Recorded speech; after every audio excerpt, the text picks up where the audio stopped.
Saudaraku, hari ini saya akan membagikan satu firman Tuhan. Judulnya adalah pelaksana firman. Jadi kita akan bicara tentang firman. Tahukah saudara bahwa firman itu bukan sekedar sesuatu yang kita baca. Firman bukan sekedar sesuatu yang kita dengar. Tapi firman itu sendiri hidup. Firman itu bergerak.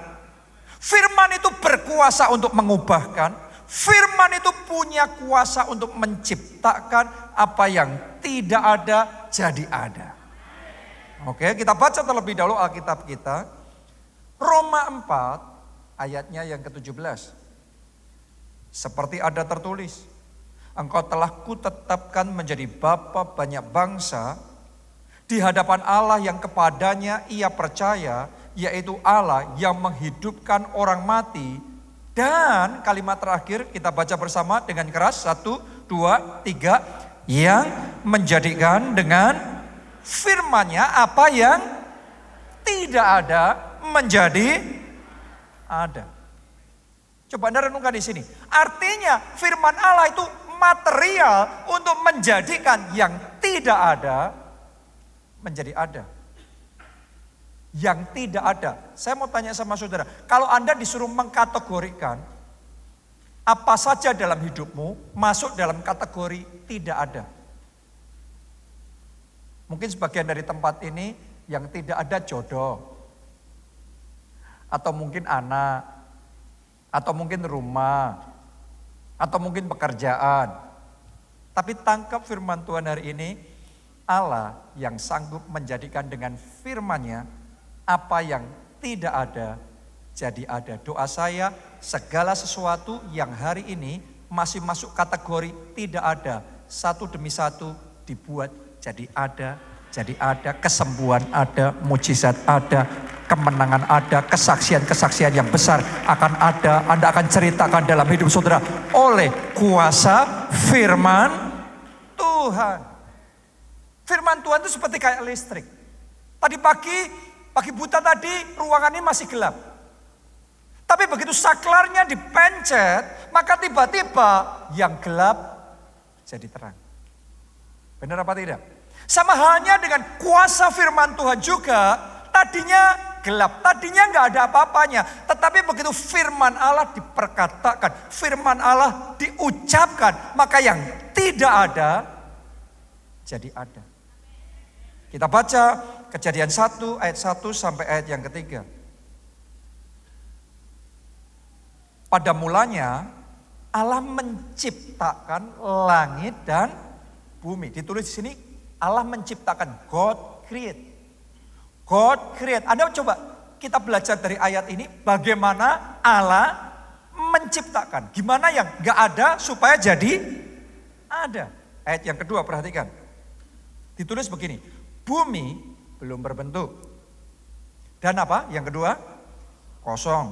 Terus yang ketiga, gelap gulita menutupi samudra raya. Dan roh Allah melayang-layang di atas permukaan air. Saya mau tanya sama saudara, kalau ditulis roh Allah melayang-layang di situ, berarti di situ sudah ada Allah belum? Sudah ada. Allah sudah ada di situ. Herannya Allah ada. Kenapa kok bumi masih belum berbentuk? Ada Allah tapi masih gelap. Ada Allah semuanya kosong. Kok belum kebentuk, kok belum ada yang jadi? Padahal Allah sudah ada. Berapa banyak dalam hidup kita merasa hal yang sama. Kita sudah punya Tuhan. Ada Tuhan dalam hidup kita. Ada Tuhan dalam hati kita. Tapi kenapa gak ada kuasa? Kenapa gak ada kemenangan? Kenapa gak ada mujizat? Jangan-jangan sebagian dari kita merasa seperti kejadian pada waktu itu. Semuanya belum kebentuk nih. Ngelihat teman-teman kita yang lainnya maju. Wah ngerjain ini jadi itu. Kita kok ngerjain apa-apa belum jadi. Semuanya masih gelap. Kita ngelihat sekeliling kok gelap semua. Gak ada terangnya, gak ada titik terangnya, gak ada solusinya, gak ada jalan keluarnya untuk situasi kita. Padahal Allah ada. Ternyata saudaraku kuncinya ada di ayat yang ketiga. Saya berdoa ketika Anda menangkap ayat yang ketiga ini, mulai hari ini kehadiran Allah dalam hidup saudara akan memanifestasikan kuasa yang besar. Sehingga yang tidak ada akan menjadi ada di dalam kehidupan saudara. Ayat yang ketiga, saya bacakan, ditulis begini. Berfirmanlah Allah, jadilah terang. Saya pernah cerita sama saudara di dalam bagian ini, bahasa aslinya itu ngomong gini, berfirman Allah, terang jadi. Oke, jadi Allah memerintahkan yang belum ada. Terang apa? Jadi. Pada waktu itu semuanya gelap. Tapi yang Allah perkatakan terang jadi. Artinya antara firman dengan keadaan itu berkebalikan. Mungkin itu yang Anda rasakan saat ini dengar khotbah tiap minggu di gereja. Tapi kok beda ya sama situasiku. Firman Tuhan ngomongnya begitu, tetapi kenapa keadaan saya persis sebaliknya. Tahukah saudara, seringkali ya kayak gitu. Dimulainya awalnya roh Allah ada aja, tetapi keadaannya tetap gelap. Dan itu beda sama firman Allah yang adalah terang. Tapi ketika firman terang itu diperkatakan, diucapkan, terang jadi. Walaupun gelap, tapi ngomongnya terang jadi. Oh, saya berdoa mulai hari ini Anda tahu berkata-kata. Anda tidak sekedar berkata-kata menjelaskan analisa keadaan saudara, analisa situasi saudara. Doa saya mulai hari perkataan mulut saudara untuk memperkatakan firman Allah. Perkataan mulut saudara untuk melepaskan kuasa di dalam firman Allah. Karena ketika Allah berkata terang jadi, walaupun lihatnya gelap, walaupun di sekelilingnya belum kebentuk, semuanya gelap gulita, kosong semuanya. Tapi ngomongnya terang jadi. Mari kita baca ayat ketiga tadi bagian terakhir. 1, 2, 3. Lalu apa? Terang jadi. Ditulis begini. Lalu, berarti tadinya belum. Setelah Allah berfirman, lalu, maka babak berikutnya yang gelap sekarang terang jadi. Mulai hari ini sementara firman ini diperkatakan atas hidup saudara, saya berdoa mujizat jadi. Kesembuhan di dalam tubuh saudara sekarang terima. Terjadilah dalam nama Yesus pemulihan keluarga, pemulihan dalam pernikahan itu jadi. Saya berdoa mujizat-mujizat besar seperti yang tadi kita nyanyikan. Saya nggak tahu ketika tadi Anda menyanyikan, sebagian orang cuma nyanyi lagu. Ku nyanyi haleluya, mujizat besar pasti terjadi. Tapi saya tidak sekedar menyanyi lagu. Saya sedang memperkatakan firman Allah. Aku nyanyi haleluya, aku sorak haleluya. Mujizat besar pasti terjadi. Ketika Anda tahu memperkatakan firman Tuhan, satu kuasa Allah akan dilepaskan. Dan ketika kuasa Allah bekerja, mujizat jadi. Terima itu, tangkap itu, aminkan itu dalam nama Tuhan Yesus, amin. Saya berdoa dalam hidup saudara mujizat keuangan jadi. Pertobatan seisi keluarga, bahkan keluarga besar saudara jadi. Kemenangan saudara mengalahkan dosa. Kadang-kadang dalam hidup kita kepingin menang atas dosa. Tapi jatuh bangun terus, gagal lagi, salah lagi. Tapi saya berdoa kemenangan atas dosa jadi. Kelegaan dan damai sejahtera. Hidup saudara dipenuhi damai dan sukacita dari Tuhan. Jadi depresi, stres, frustasi lenyap, diganti sukacita ilahi yang dari Tuhan. Kita kasih tepuk tangan yuk yang meriah buat Tuhan kita. Mari kita lihat cara kerjanya firman Tuhan itu. Kenapa kok bisa membuat yang tidak ada jadi ada? Ada di ayat Yesaya 55. Ayat 10 sampai ayat yang ke-11. Nanti Anda akan ngerti gimana kok firman itu bisa membuat yang tidak ada jadi ada. Ternyata digambarkan seperti ini. Sebab seperti apa? Hujan. Gambarannya tuh firman kayak hujan dan salju turun dari langit, artinya dari atas. Firman itu datangnya dari Tuhan. Oke, dan seperti hujan dan salju turun dari langit dan tidak kembali ke situ, tidak balik naik ke atas lagi. Melainkan apa? Mengairi bumi. Tadinya buminya tandus, sekarang diairi. Maka yang tandus jadi basah. Oke, lihat ini. Membuatnya apa? Subur. Tadinya gersang, sekarang sudah diairi. Yang gersang jadi subur. Dan kemudian apa? Menumbuhkan tumbuh-tumbuhan. Artinya tadinya benih-benih yang ada di situ karena kering, tandus, dia nggak bisa bertumbuh. Tapi begitu hujan turun, maka benih-benih itu akan mulai tumbuh. Dan akan mulai muncul tumbuh-tumbuhan. Terus lanjutkan. Memberikan benih kepada penabur dan roti kepada orang yang mau makan. Kenapa? Ini panen. Begitu panen, Anda dapat tuaian itu. Maka dua, yang sebagian Anda makan, Anda nikmati, itu roti untuk dimakan. Yang sebagian itu benih berikutnya untuk ditaburkan supaya ada panen berikutnya.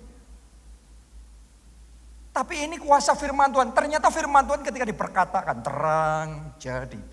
Dalam nama Yesus terang jadi. Alkitab ngomong biarlah yang tidak berdaya berkata aku pahlawan. Walaupun kita lagi lemah, walaupun kita lagi kalah, walaupun kita dibuat tidak berkutik, walaupun jalan kita semuanya ditutup. Tapi dalam Yesus aku pemenang. Ada lebih dari pemenang. Tuhan sanggup buka jalan. Ketika engkau mulai memperkatakan itu seperti tadi.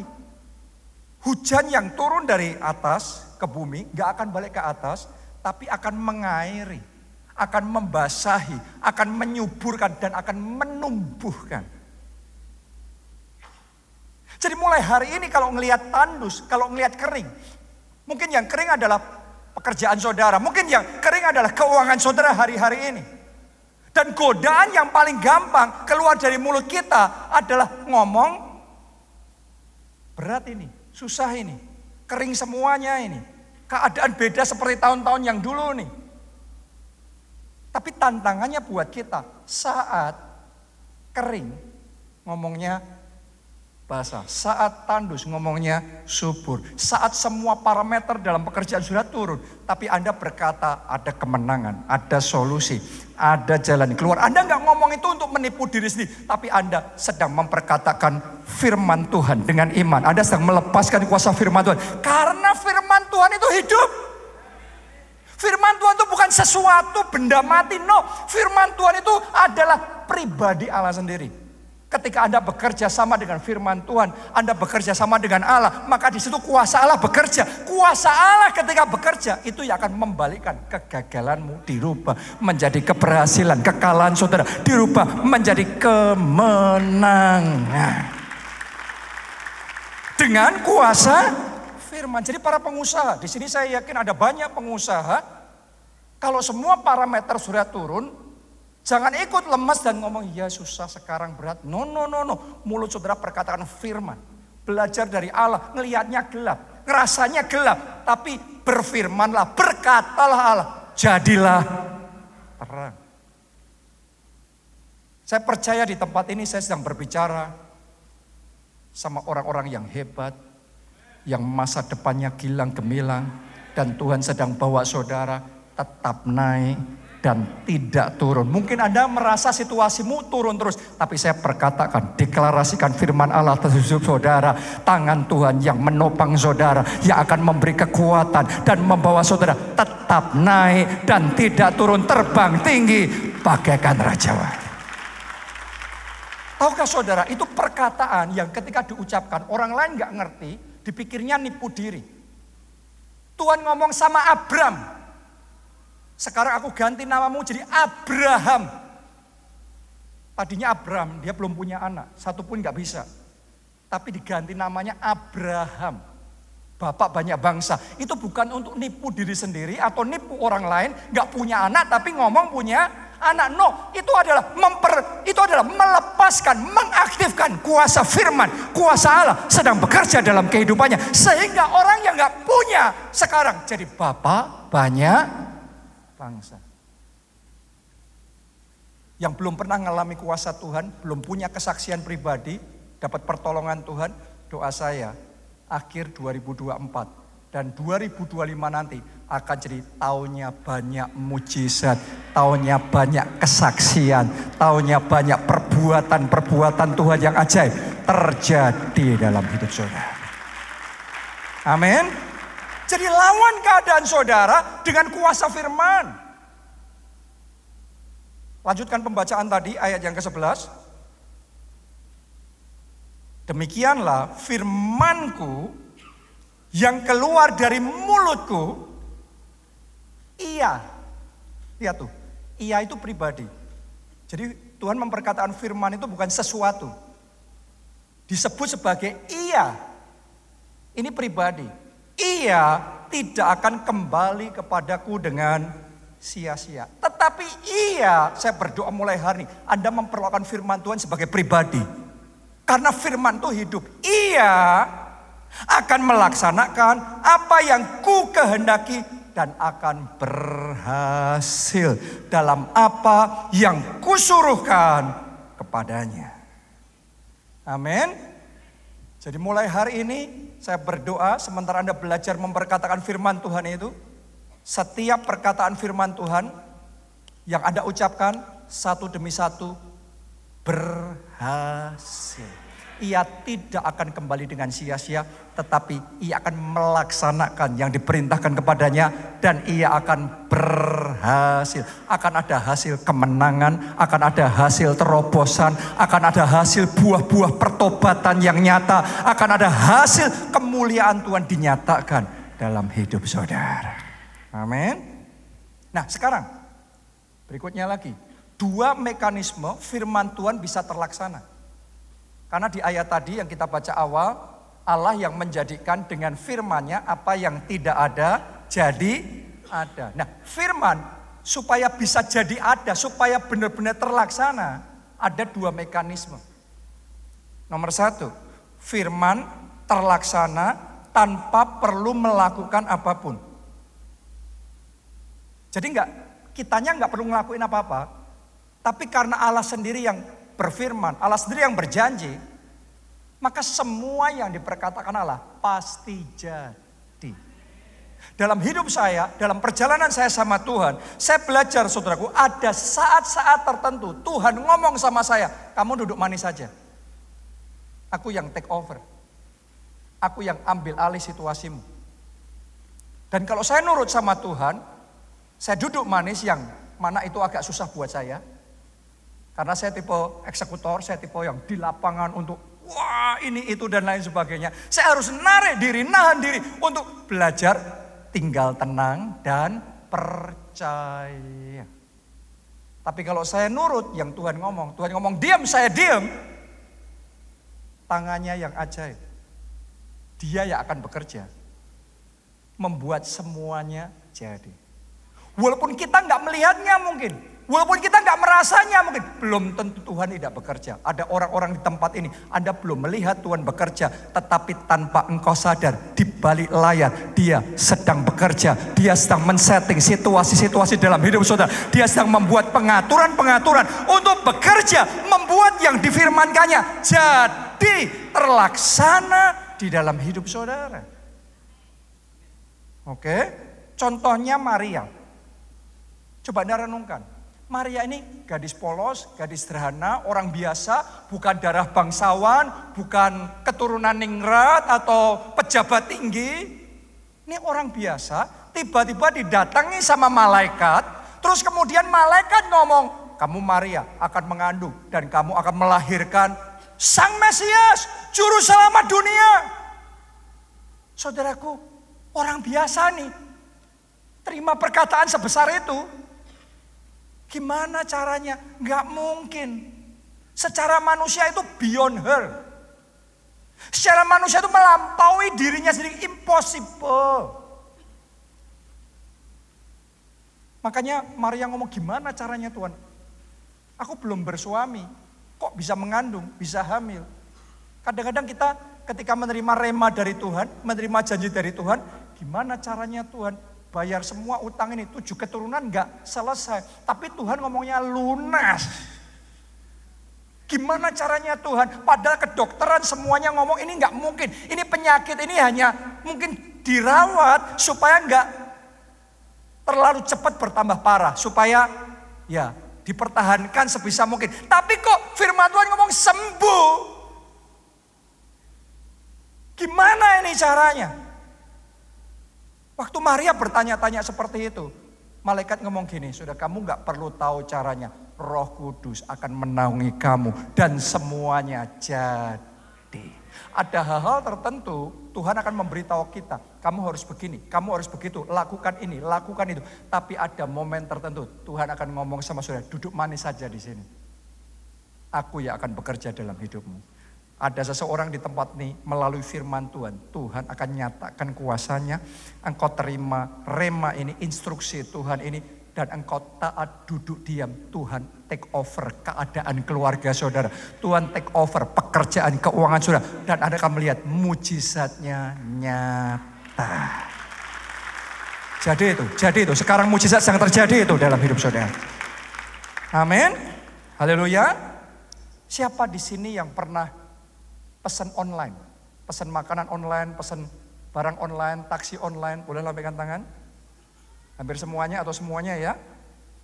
Nah, saya tanya, kalau Anda pesan online dan Anda sudah klik OK, finalnya Anda klik, yang berikutnya Anda lakukan apa? Ya nunggulah, sabar aja. Anda mau tergesa-gesa sampai gimana wong? Makanannya baru diproses, disiapin. Anda mau telepon hubungin lagi, ayo cepet. Ojek online-nya juga butuh waktu. Dari restoran itu sampai ke tempat saudara. Anda hanya duduk manis saja. Nanti kalau sudah waktunya pesanan Anda akan nyampe. Jadi sabar. Saya kadang-kadang kalau sudah selesai pesen, terus kemudian saya sibuk aktivitas yang lain, saya lupa pun pesanan saya tetap nyampe. Kalau kita pesan online saja bisa sabar, harusnya saudara dan saya terhadap janji firman Allah, kita harus sabar dan percaya kalau Allah berjanji, Dia akan menggenapi setiap janjinya dalam hidup kita. Haleluya. Ini yang dialami oleh Yosafat. Waktu itu Yosafat sedang diserang oleh dua bangsa sekaligus. Bani Moab dan Bani Ammon. Secara manusia nggak ada harapan tuh untuk dia bisa terlepas dari keadaan itu. Secara manusia harusnya habis. Tapi mari kita baca 2 Tawarik 20 ayat yang ke-17. Petunjuk Tuhan buat Yosafat pada waktu itu. Tuhan ngomong begini. Dalam peperangan ini, ada banyak peperangan, tapi dalam peperangan ini, nggak semua peperangan Anda harus bisa membedakan. Tapi dalam peperangan ini, yang case ini, Yosafat, tidak usah kamu bertempur. Hai Yehuda dan Yerusalem, tinggallah berdiri di tempatmu dan lihatlah bagaimana Tuhan memberikan kemenangan kepadamu. Sampai di situ pembacaan kita. Saya percaya ada orang-orang di tempat ini, ada peperangan tertentu dalam hidup saudara. Tuhan ngomong, peperangan yang satu ini, perjuangan yang satu itu, kamu gak usah ngapa-ngapain. Aku yang ambil alih, aku yang akan bekerja, aku yang akan setting keadaannya, dan aku yang akan memberikan kemenangan kepadamu. Amin. Sebagian dari kita terlalu sibuk menyelesaikan masalah kita. Ngurusin ini, ngurusin itu. Semakin kita urusin tambah kacau. Ada peperangan tertentu, nyelesainya percaya sama Tuhan. Gak semua peperangan saudaraku ya. Tapi Tuhan ngomongnya peperangan yang ini. Jadi spesifik, ada perjuangan tertentu, ada pergumulan tertentu, ada masalah tertentu. Kalau Tuhan ngomong, diam, percayalah sama Tuhan. Gak semua masalah itu selesai kalau kita urusin. Ada masalah tertentu itu hanya selesai kalau kita berhenti dan kemudian percaya. Dalam tinggal tenang dan percaya, di situ letak kekuatan. Ada solusi, ada jalan keluar. Di situ nanti pintu-pintu akan terbuka buat saudara dan ada kemenangan. Ini yang dialami Daud juga. Kita baca lagi ya. Mazmur 110 ayatnya yang pertama. Mazmur Daud. Demikianlah firman Tuhan kepada Tuanku. Apa kata Tuhan sama Daud waktu itu? Duduklah di sebelah kananku sampai kubuat musuh-musuhmu menjadi tumpuan kakimu. Anda harus tahu dalam hidup Daud ada banyak peperangan. Dan waktu Goliat muncul, peperangan terjadi, Tuhan ngomongnya sama Daud, yang ini kamu maju. Aku menyertai kamu. Benar apa tidak? Ada banyak peperangan, Tuhan ngomong sama Daud, kamu hadapi caranya kayak gini. Untuk ngalahin yang ini strateginya begini. Tuhan memberi hikmat, Tuhan melatih tangannya bertempur, Tuhan melatih jari-jarinya untuk berperang, untuk merebut kemenangan. Tapi di case-nya pada waktu itu beda. Di kasusnya pada waktu itu Tuhan ngomong, yang ini Daud, kamu duduk manis saja di sini. Aku beresin semua buat kamu. Dan Daud percaya, maka dia melihat kemuliaan Tuhan. Kalau Tuhan suruh saudara ngelakuin, diam dan percaya, belajar dari Daud ya. Belajar, Tuhan ngomong diam, diam. Tuhan ngomong percaya, percaya. Yang dilakuin Daud apa? Memuji Tuhan. Menyembah Tuhan, menyenangkan hati Tuhan. Fokusnya membangun pondok Daud. Justru Tuhan disukakan. Dan kalau Tuhan ambil alih, yang akan kita alami itu jauh melampaui yang kita pikirkan. Oke. Di gereja kita ini ada pondok Daud loh, Bapak Ibu Saudara. Ada hal-hal itu dalam perjuangan saudara, Anda harus repot ngurusi ini itu, ngurusin macam-macam. Tapi ada hal tertentu, kalau Tuhan sudah ngomong, aku yang take over. Saudara naik ke pondok Daud Asta saja, banyak bersyukur, memuji Tuhan, dan lihatnya Tuhan yang akan bertindak di dalam hidup saudara. Saya ngalami itu secara pribadi dalam kehidupan saya.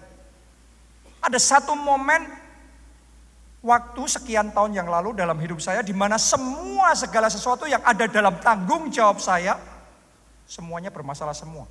Muncul problem semua. Dan satu problem muncul, saya atasi. Terus kemudian selesai. Baru selesai, muncul masalah kedua, masalah ketiga. Oke, kita atasi lagi. Masalah kedua, ketiga, baru lagi ngatasi. Masalah 4, masalah 5, masalah 6 sudah datang. Sekarang saya harus membagi pikiran, waktu, tenaga untuk ngurusi ya ini, ya itu, macam-macam saya urusi. Yang saya urusi baru saya kerjakan pontang-panting. Masalah 8, 9, 10, 11, 12 sudah muncul lagi. Saya ngerasa kayak saya jadi pemadam kebakaran yang cuma pontang-panting lari sana lari sini untuk memadamkan api masalah. Tapi nggak selesai-selesai, tambah saya urusin, masalah tambah banyak. Sampai di situ saya balik datang sama Tuhan dalam doa. Dan satu rema yang Tuhan ngomong sama saya, ayat yang kita baca terakhir tadi tentang Daud. Tuhan ngomong duduk di sebelah kananku. Sampai aku membuat musuh-musuhmu menjadi tumpuan kakimu. Saya tangkap itu dan saya ambil keputusan untuk percaya. Saya narik diri saya yang tadinya begitu sibuk ngurusi masalah. Orang itu beda-beda saudaraku ya. Ada orang punya masalah ya memang, ya sudah. Gak diurusin memangan. Tapi orang kayak saya gak kayak gitu. Saya orang yang ada masalah kita hadapin. Kita atasin. Kita harus jadi problem solver. Jadi dengan tipe seperti saya harus menarik diri saya untuk tidak ngurusin masalah dan belajar mempercayakan semuanya sama Tuhan. Saya berdoa Anda juga bisa belajar mempercayakan keluargamu, mempercayakan anak-anakmu. Nanti kalau gini gimana Pak? Kalau gitu gimana? Percaya. Ketika saya belajar untuk percaya sama Tuhan, mari saya beritahu saudara, saya tuh heran, benar-benar dibuat Tuhan terheran-heran. Itu satu masa di mana Tuhan tuh ngajarin saya ayat ini. Tidak semua masalah selesai dengan diurusin. Ada masalah itu baru selesai kalau kita diam dan percaya. Tuhan yang ambil alih, ini beres sendiri, itu beres sendiri. Orang-orang yang bersatu menyerang saya, tiba-tiba tercerai-berai semuanya. kacau semuanya mereka. Dan keadaan dibalikkan begitu rupa. Akhirnya ada kemenangan, ada terobosan, ada kemajuan. Malah ada lompatan-lompatan besar yang Tuhan kerjakan. Doa saya terjadilah itu juga, terjadilah dan alamilah itu secara pribadi dalam hidup saudara. Belajar percaya. Malah kadang-kadang kalau kita nggak hati-hati, kita gegabah bertindak saat Tuhan ngomong diam, maka kita itu bisa menggagalkan apa yang seharusnya kita bisa alami dari Tuhan loh. Saya nggak punya waktu untuk cerita sama saudara, akan tetapi ini yang dialami oleh Raja Saul pada waktu itu.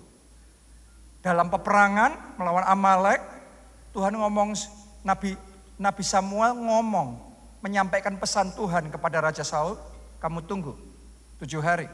Sampai aku datang dan aku yang akan mempersembahkan korban, setelah itu baru kita perang. Tapi sampai dengan waktu yang ditentukan, Nabi Samuel belum datang. Padahal musuh sudah mulai menyerbu.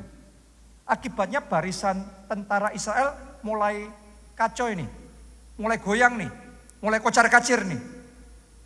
Dalam keadaan yang seperti itu, Raja Saul panik. Disuruh nunggu, tapi sekarang panik dia. Dia langsung take over, sudah aku ambil alih aja. Aku yang memimpin mempersembahkan korban. Samuel nggak datang-datang ditunggu. Sudah kita jalan sendiri. Dia jalan mempersembahkan korban. Baru selesai, Samuel datang. Loh kok kamu duluin Tuhan? Tahu nggak kamu, yang kamu lakukan bodoh. Padahal buat Raja Saul yang dia lakukan pinter. Kadang antara yang kita pikirkan sama perspektifnya Tuhan itu bisa beda loh. Kadang kita pikir benar kalau saya ngurusin ini, kalau saya harus ngurusin keadaan itu. Orang lain kayak gitu, pasangan saya kayak gitu, harus saya luruskan, gak benar ini. Belum tentu yang kita pikir benar, belum tentu yang kita pikir tepat tindakan itu di dalam benaknya Tuhan tepat. Kadang-kadang ada waktunya nahan mulut kita untuk gak bicara. Nahan tindakan kita untuk tidak bergerak. Karena Raja Saul gegabah, disuruh nunggu, dia langgar, dia tabrak. Sejak hari itu, pesan Tuhan disampaikan, urapanmu ditarik, dipindah ke orang lain, dikasih kepercayaan Tuhan itu kepada orang lain. Akhirnya apa yang harusnya rencana Tuhan besar, yang harusnya bisa dia alami, gagal karena gegabah bertindak. Saudaraku, kadang ketaatan terbesar yang kita bisa lakukan adalah belajar diam. Kalau Tuhan ngomong diam, maka diam. Saya masih ingat sekali ketika kita melakukan pembangunan tempat ini. Saya pertama kalinya diajarin sama Tuhan dalam pembangunan gedung gereja secara finansial untuk diam. Dalam sejarah gereja kita, setiap kali kita pembangunan gedung gereja selalu akan ada janji iman, pengumpulan dana, selalu akan ada gimana usaha ini itu dan lain sebagainya supaya bisa terbangun. Tapi waktu pandemi kemarin 2020 semuanya berhenti, Tuhan ngomongnya diam. Pembangunan suruh jalan, tetapi secara finansial gak usah pengumuman. Gak usah pengumuman, gak usah janji iman, gak usah ngasih tahu siapa-siapa, jalan aja terus. Anda bayangin, itu keadaan yang paling tidak mungkin. Semua gereja ambles semuanya. Dan ini adalah pembangunan yang besar buat kita. Gak mungkin secara manusia. Belum lagi waktu Maret 2020 lockdown, Februari itu saudaraku kita ada ngelakuin sesuatu yang lain yang besar di Solo. Sehingga semua dana kita tuh dinolkan. Semua rekening, semua cadangan nol. Jadi Maret lockdown, benar-benar rekening gereja kita tuh nol. Tapi di 2020 Tuhan ngomongnya jalan.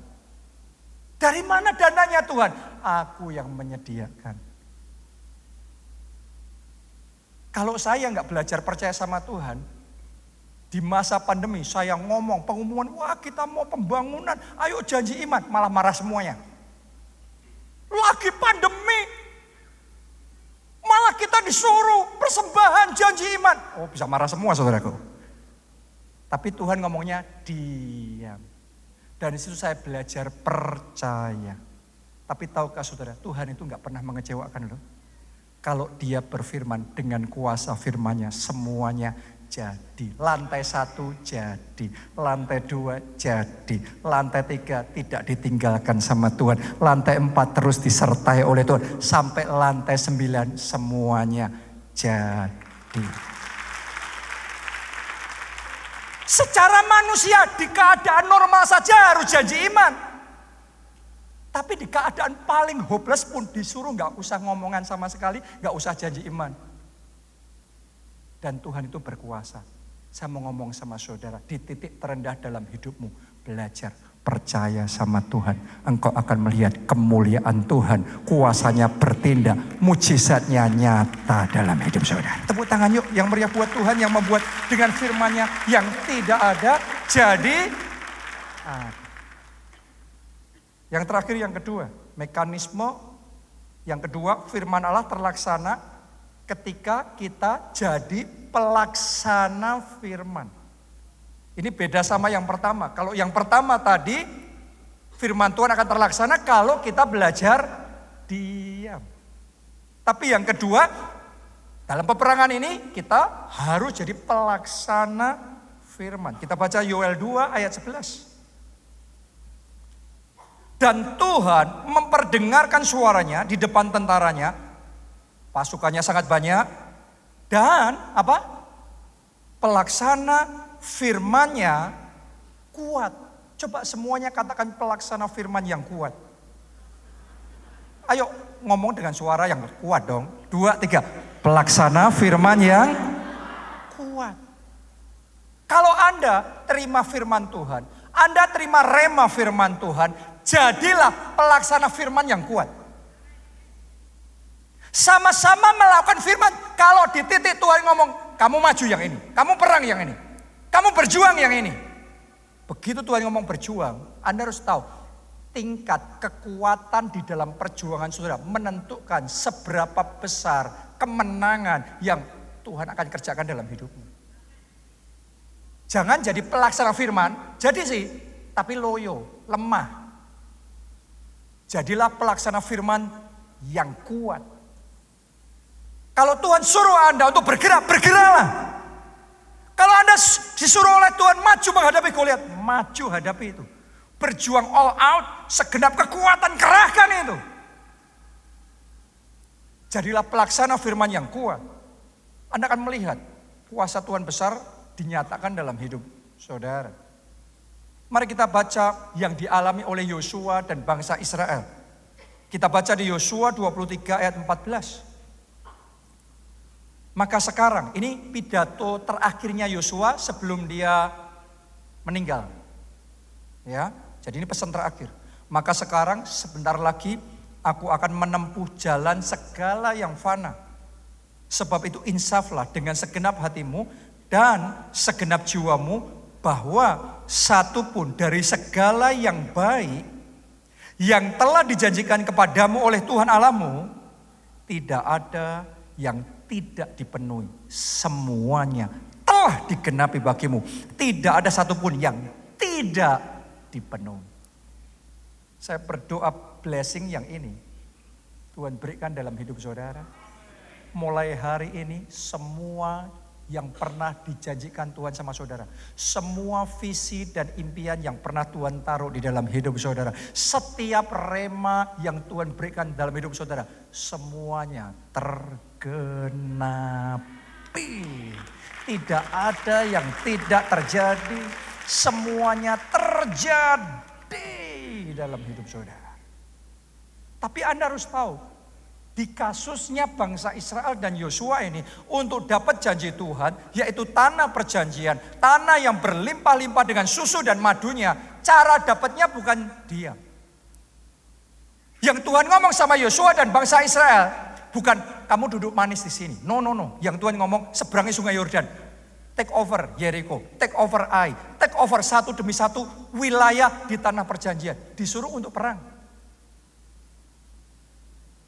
Kalau mereka nggak respon, mereka disuruh maju malah diem, ya nggak dapat apa-apa. Berapa banyak orang Kristen ngomong, Tuhan kapan aku diberkati? Jawaban Tuhan, aku sudah berkati kamu. Kapan kamu mau maju dan berjuang? Kapan kamu kerja keras? Kapan kamu bayar harga dengan sungguh-sungguh? Kadang-kadang di benak kita berpikir semuanya Tuhan yang ngerjain. Ada momennya semuanya Tuhan yang ngerjain. Kita cuma duduk manis, jadi sendiri. Tapi kebanyakan momen adalah Allah turut bekerja dalam segala perkara untuk mendatangkan kebaikan. Most of the time, Tuhan mau kita bergerak. Most of the time, Tuhan mau kita berkarya. Tuhan mau kita melakukan bagian kita. Makanya di dalam Tuhan memberikan janjinya kepada Yosua dan bangsa Israel, ada satu warning yang Tuhan kasih. Coba kita baca lagi ya kitab Yosua tadi, mundur beberapa pasal. Kita baca Yosua 18 ayat yang ketiga. Sebab itu berkatalah Yosua kepada orang Israel, berapa lama lagi kamu bermalas-malas sehingga tidak pergi menduduki negeri yang telah diberikan kepadamu oleh Tuhan Allah nenek moyangmu. Jadi di mata Tuhan tuh ngomong, aku sudah memberikan loh negeri ini sama kamu. Dan kalau Anda baca Alkitab, Anda akan mendapati Tuhan sudah ngomong sama mereka, aku kasih sama kamu wilayah dari sono sampai sono ya. Terus dari sebelah sini sampai situ ya. Semuanya ini disebutin Tuhan satu persatu. Ku berikan kepadamu. Tapi ternyata di dalam perjuangan mereka, ketika mereka fight merebut perjanjian, mereka dapat tanah di sini, mereka dapat tanah di situ, dapat sini, dapat situ. Baru setengah, terus mulai nyaman. Terus mulai capek, nyampe dulu Sampai ditegur sama Yosua, kapan? Berapa lama lagi kamu akan malas-malasan? Itu sudah kuberikan kepadamu. Tapi hanya kamu dapat kalau kamu perang.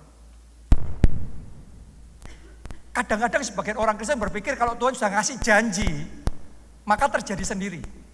Tiba-tiba semua penduduknya menyerah sendiri. Silahkan ambil alih semuanya. Maunya terima jadi. No way. Ada situasi momen Anda gak usah ngapa-ngapain, Tuhan yang akan ngelakuin.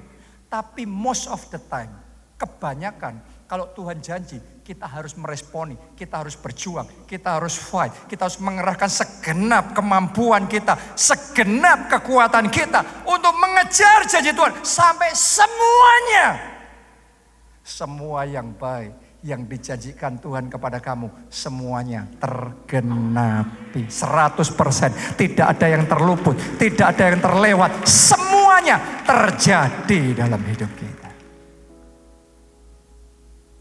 Ini seperti kayak janda Sarfat dalam kesulitan keuangan. Anaknya sampai mau diambil jadi budak. Datang sama Nabi Eli, minta tolong. Terus dikasih petunjuk Tuhan. Oke, Tuhan akan bekerja dalam hidupmu. Tapi kumpulkan bejana. Jangan terlalu dikit. Yang banyak. Karena bejana-bejana itu akan penuh dengan minyak. Saya mau tanya sama saudara, kalau Tuhan sudah ngomong seperti itu, kuasa Tuhan bekerja, mujizat pasti terjadi enggak? Pasti. Cuma sama-sama terima rema dari Tuhan seperti itu, disuruh ngumpulin bejana. Dia ngumpulin bejana, tapi nggak mau repot. Ngumpulin bejana, aku sudah loh ngumpulin bejana sudah, ngumpulin. Tapi nggak mau repot. Cuma 3 bejana. Mujizat tetap terjadi nggak? Tetap terjadi. Anda nggak mau kerja keras pun, kalau Tuhan sudah mau ngadain mujizat tetap terjadi. Tapi dapatnya cuma 3. 3 bejana penuh dengan minyak. Mungkin gak cukup bayar hutangnya. Banyak orang itu sudah dikasih mujizat sama Tuhan, tetap gak cukup. Mungkin, ayo introspeksi. Jangan-jangan di dalam meresponi, di dalam menjadi pelaksana firman Tuhan. Jadi pelaksananya separuh-separuh. Separuh hati. Ngelakuin firman Tuhan tapi ala kadarnya. Janda Sarfat yang sama. Ini luar biasa. Dia nggak malas. Disuruh ngumpulin bejana. Dia kumpulkan 3, 10. Dia kumpulkan 20. Mungkin dia kumpulkan 30. Bahkan kalau orang yang sangat rajin mungkin kumpulkan 300. Saya mau tanya, lebih cepat mana? Ngumpulin 3 atau 300? Lebih praktis 3, cepat 3, nggak capek 3, tapi nothing yang dia alami. Kadang-kadang untuk mendapatkan panen yang besar, Anda butuh kerja keras, Anda butuh untuk bisa capek mau pontang-panting sana sini melakukan semua yang harus Anda lakukan. Keringatan semuanya. Tapi pada akhirnya 300 itu yang akan mendatangkan mujizat yang besar, yang akan mendatangkan panen yang dahsyat, yang akan menjadi kesaksian yang besar di dalam kehidupan saudara. Jadilah pelaksana firman yang kuat. Begitu Tuhan sudah ngomong, saya tahu dalam hidup saya ada momen-momen kalau Tuhan sudah ngomong, saya kerjain dengan segenap kekuatan. Buat Tuhan, measure dari miracle itu unlimited. Gak ada batasannya. Kalau Tuhan sudah mau bekerja itu, terserah kamu. Seberapa kamu percaya, aku kerjain. Jadilah pelaksana firman yang kuat. Saya masih ingat sekali, waktu saya sekolah Alkitab di Amerika. Itu persis sebelum Krismon. Dan waktu itu dolar masih 2000, sekitar itu. 2000 sekian, saya lupa persisnya. Tiba-tiba Tuhan ngomong sama Pak Obaja, beli dolar sekarang. Beli dolar, jangan terlalu dikit, yang banyak. Kayak Janda Sarfat tadi kan, kumpulin bejana, jangan terlalu sedikit, yang banyak. Saya bersyukur saudaraku, saya punya bapak jasmani, bapak rohani yang jadi pelaksana firman Tuhan yang kuat. Dia sama-sama dapat instruksi yang dari Tuhan, dia jalanin itu enggak separuh-separuh. Semua yang ada, yang dia punya, semuanya dikumpulin. Semuanya dibeliin dolar waktu itu. Dan kita enggak sangka-sangka dari 2.000 naik 3.000, naik 5.000, 10.000, 15.000, mungkin sesaat sempat 20.000 terus balik lagi. Itu keadaan enggak mudah. Di Amerika teman-teman saya, berat sekali, banyak yang nggak bisa lanjut kuliahnya karena biayanya jadi membengkak. Dolarnya sama, bayar sekolahnya sama, USD-nya. Tetapi rupiahnya sekarang lipat. Banyak yang harus pulang. Tapi karena Tuhan sudah bicara dulu sama papa saya dan dia jadi pelaksana firman yang kuat. Benar-benar itu Tuhan cukupkan semuanya.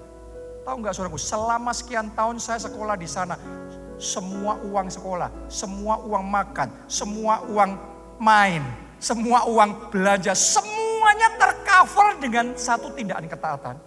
Setelah semuanya selesai, saya balik ke Indonesia, sisanya masih ada. Saya hitung, kalau itu dirupiahkan, itu adalah jumlah uang yang pertama kali dibeliin dolar, sisanya ini masih 3 kali lipatnya uang yang dipakai untuk itu.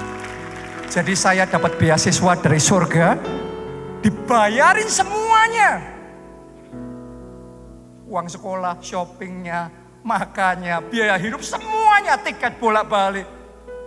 Masih sisa 3 kali lipat. Itu mujizat 5 roti dan 2 ikan, masih sisa 12 bakul. Saya berdoa, terjadilah juga dalam hidup saudara. Jadilah pelaksana firman yang kuat. Anda akan melihat kemuliaan Tuhan. Mari bangkit berdiri bersama-sama. Nyanyikan lagu ini. Berkaryalah Roh Kudus, bekerjalah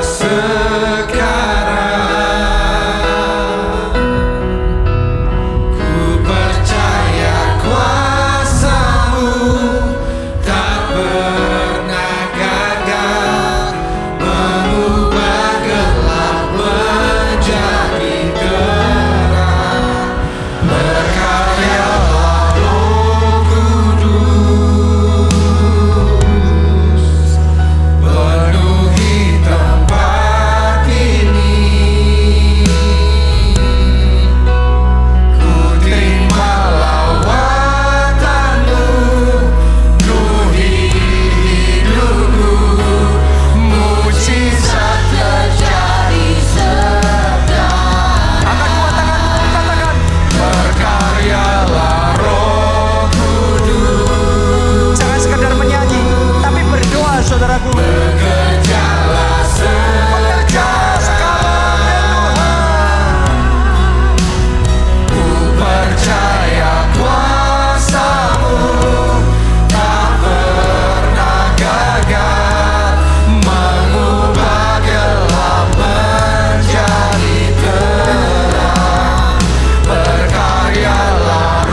terang.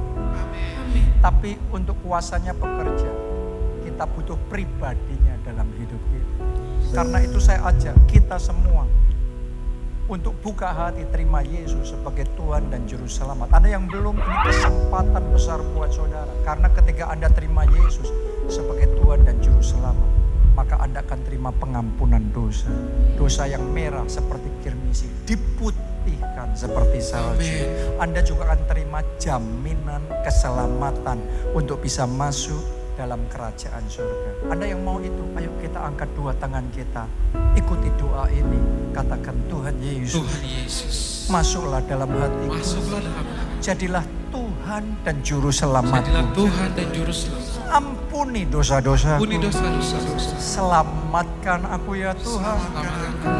Mulai sekarang Mulai sekarang, hidupku milik Tuhan Yesus. hidupku milik Tuhan Yesus. Aku mau ikut Yesus. Aku mau ikut Yesus. Aku mau melayani Yesus. Aku mau melayani. Dan aku percaya Karena aku percaya. aku sudah diselamatkan. Sudah. Pakai aku ya Tuhan. Pakai aku ya Untuk menyelamatkan keluargaku, untuk menyelamatkan keluarga. teman-temanku, Teman-teman. dan sebanyak mungkin orang. Banyak. Terima kasih Terima Tuhan. kasih. Amin. Yang kedua, saya mau berdoa buat saudara. Kalau Anda merasa butuh untuk kepekaan yang dari Tuhan, supaya bisa membedakan dalam peperangan mana harus perang, dalam peperangan mana hanya butuh duduk diam. Anda yang merasa butuh petunjuk Tuhan itu, butuh kepekaan dari Tuhan, angkat dua tangan saudara dan doa, katakan, ya Roh Kudus, Ya Roh Kudus, aku butuh kepekaan itu. aku butuh kepekaan. Berikan kepadaku Berikan kepekaan kepekaan untuk membedakan untuk membedakan peperangan yang mana aku harus diam peperangan yang mana yang harus dan peperangan yang mana aku harus berperang. dan peperangan yang mana harus Ajari aku ya Tuhan. ajari aku ya Tuhan. Sekarang masing-masing angkat suara dan berdoa bahwa keadaan keluarga, keadaan pekerjaan, kesehatan,